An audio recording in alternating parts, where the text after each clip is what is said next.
Alright, let's start it up. We are back with more Deceive Inc. This is 14 things Deceive Inc. doesn't tell you. So I made a list of things that I think you need to know to play the game better, or just some neat interactions, some things you probably don't know, and the game does not do a great job of sharing with you. So I've got some background footage here for people to enjoy as I kind of talk over it, and I will layer some clips over top so that people can visually see what I'm talking about. So let's jump right in. Actually, let's not. Quick break. I have mentioned before, I've been talking about a field upgrades video. Since the announcement that Season 2 is coming, we again don't have timelines on that, but we kind of expect it to soon because they're talking about it. I need to decide if I'm doing that field upgrade video before the Season 2, or I do it after Season 2. So if you have an opinion on that one way or the other, drop it in the comments, whether you would like to see it sooner, before the new season, even though they might change, like it might go out of date with the new season, or if you'd prefer me to wait, and we'll talk about field upgrades with any potential changes in the new season. So let me know. Now we'll get right back into our list, 14 things. Number one, this one's really easy. Secret exits are a thing. So not in every, sorry, I shouldn't say that. In many vault terminal rooms, they have alternative and sometimes secretive exits. So I got a clip of a couple coming up on your screen now, as long as I remember to do my editing properly. Most of the time you hit some piece of something in the room that's you don't normally, like not something you normally interact with, and it opens some sort of secret door that you can walk out of.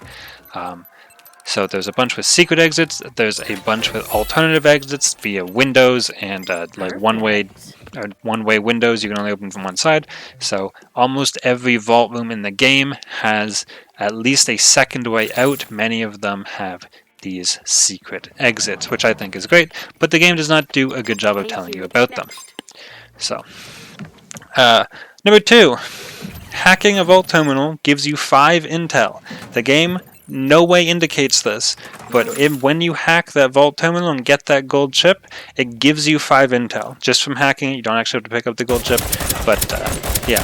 So, it's kind of weird because normally getting a chip, you spend intel at the safe, but when you get your first gold chip, it actually gives you 5 intel. So, pretty important if you're full on intel when you hack that vault terminal.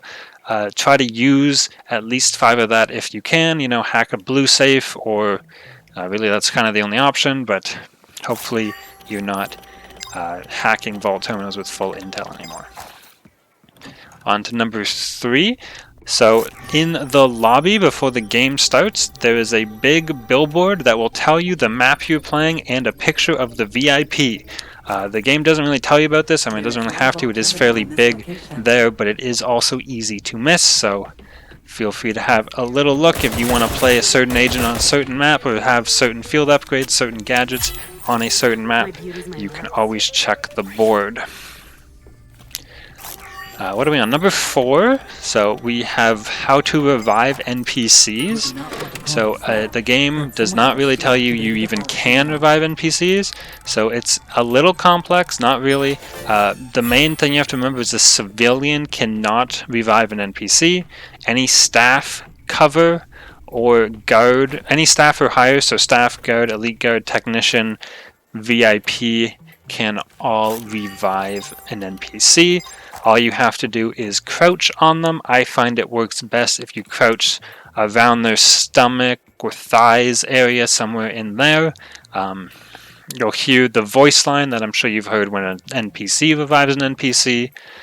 It does do that animation on your behalf, although obviously you don't have to do anything. All you have to do is crouch and stand back up when that voice line is playing, and that's how you revive an NPC. So really good to know.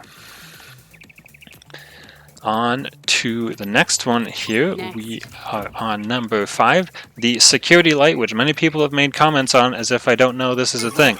I do know it's a thing, I just don't use it. There's a security light over the vault. Not over the vault terminals, specifically the vault, the gold keycard doors, there's a light. If that light is red, that means there is a player in that vault. So pretty easy. If the light's not red, there's no player in the vault. Really easy, but is worth a quick check, especially on those vaults that don't have glass windows. Straight to the package. Alright, number 6 we are on. So at the end of the game, it gives you some credits, like the blue currency. That number is probably a strange number below 50, 50, 100, or 150. So pretty much, if I remember right, and someone may have to correct me because this is from memory, you get 50 for playing the game. Sometimes you get less than 50 if you die early. So that's where those kind of weird numbers, but you do get 50 just for making it probably to like phase 3 or a certain range into the game. That's when I'm really not 100% on, so if someone has a correction on that, but I'm pretty sure that's where that first 50 comes from. The next 50 is for winning, so you can get another 50 for winning the game, and that third 50 credits to get to that 150 maximum is when you gain an account level at the end of the game. You get that 50. So those are the three ways you kind of gain currency at the end of the game, to a maximum of about 150 per game for the level up, the win, and game completion. Moving right along to number 7, the charged melee. So the game does tell you about charged melees when you look at Cavalier. It says Cavalier is a charged melee. But Cavalier is not the only one with a charged melee. Actually, every single agent has a charged melee. You just hold down the button until it glows, and it does 30 damage instead of 15 for that charge time. So the game sort of tells you Cavalier has one. It doesn't really tell you that everyone has one. Of course, Cavaliers are different because of her passives, but anyone can do the base charged melee for additional damage. Right along to number 8 now. This is for teams.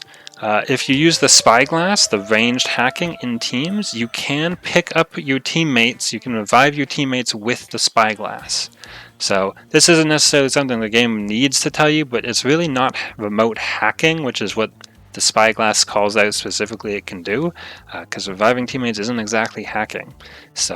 But you can revive your teammates at range with the spyglass gadget. Trucking right along to number 9 now. This one's about fall damage. If you land on an inflated bounce pad, it negates all fall damage. It doesn't have to be your bounce pad. It's just if you land on a inflated bounce pad, it will negate all fall damage. You don't have to like burst it underneath you or anything. It can be set up well in advance. You just have to land on it. On the flip side of that, we have number 10. Fall damage does have a cap of 60. I did the biggest jump I can think of and a couple other ones that might have been bigger just to test, and I cannot seem to take more than 60 damage for various levels of jump, like fall damages. So I think there's a hard cap at 60 damage you can take from fall damage. Alright, I lost my list. Alright, number 11. This one's a special for the drone. So if you ever wished NPCs held doors open just a little longer so you could sneak in, well, the drone can actually hold doors open for you as if they were like a player or someone standing in that doorway. You can put your drone in there and hold that door, and then you can just walk in, and as you'll see in my footage here, once you destroy the drone, it is the drone actually holding the door. When you destroy the drone, the door does close. So it's a nice sort of way to hold the door almost remotely. It's a thing you can do, definitely worth noting. Number 12. This one's about the hollow mimic, the prop hunt one. You can change cover while you're hollow mimicked. So it doesn't really tell you that.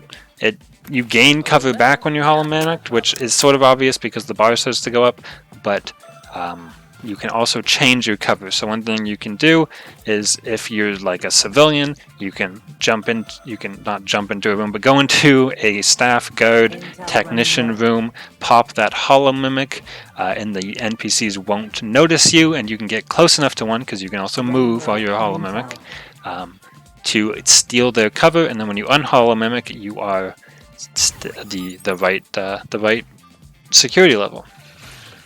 So pretty decent strategy is just to run into a room. If you have a key code, run into the room, holo mimic, get close to someone, and steal their cover. Alright, here's one Lausen specific.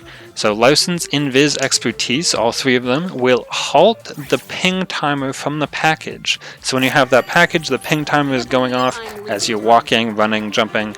It's always telling the enemies where you are, unless you happen to be Lausen. When you hit that expertise button and you are invisible, that ping timer pauses. It doesn't reset, it doesn't go off, it just pauses exactly where it is, and then will continue when you're visible again. So pretty good way to use that is either just after, just before, really just after, just before pings is when I like to do it, because then I can sort of manipulate where the ping is perfectly. You hit that invis and you can dash really far, and that ping doesn't come out for a long while. And finally, number 14, the last one, is about Madame. Madame Chu can both clone and delete VIPs based on how you use her expertise. So with the expertise 3, you can see me using it here. You take cover from the VIP, and then you can snap away really easy. You can do that with the 1. You can really do that with the 1, 2, or 3.